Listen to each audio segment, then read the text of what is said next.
Welcome back to our half-hour special on the best of our town Fairbury.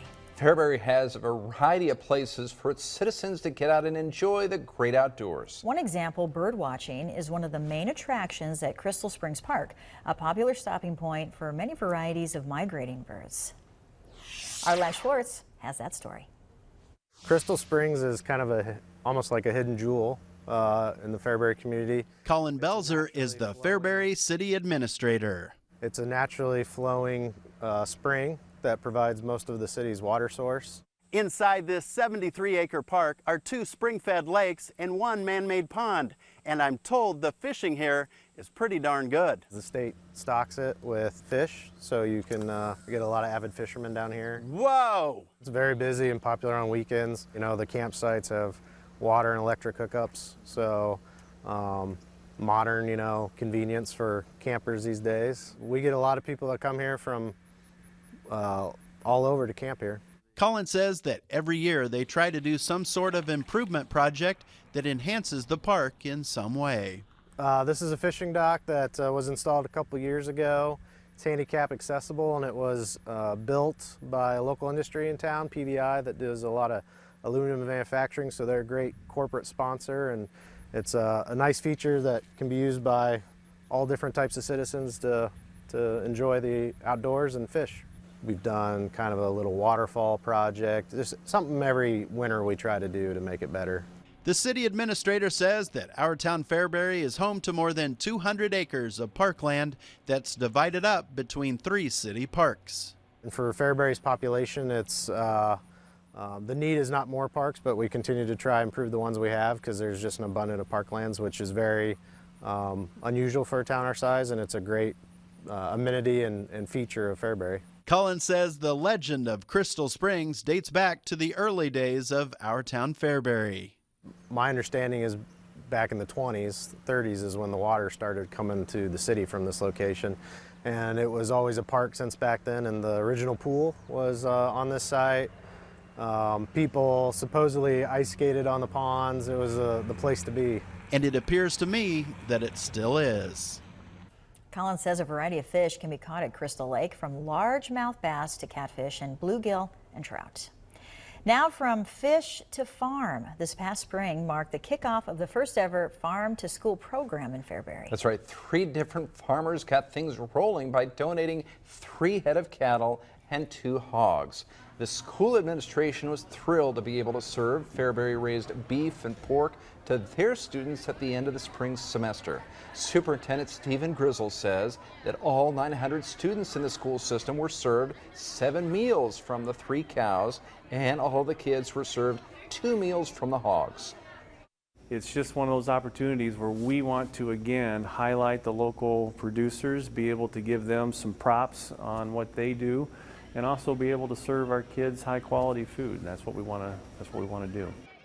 Now, Superintendent Grizzle says as of right now, they do not have any commitments for meat donations for this upcoming school year, but he is hopeful that some local producers will step forward with some generous gifts for their students this fall. Well, we are not done yet. Yeah, when we return, we are joined by this guy. Yes, Lance Schwartz joins us with the Inside Scoop on his visit to our town Fairbury. Stay with us.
And welcome back. Well, all week we've been featuring the best of our town right here on 1011 Now. And right now we are joined by the man who was responsible for much of what was highlighted here today, our own Lance Schwartz. Welcome.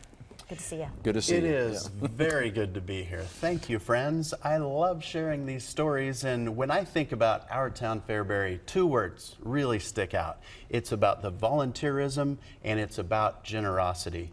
Because everywhere I went in town, people were volunteering. There's less than 4,000 people there, so you got to have a lot of people kicking in.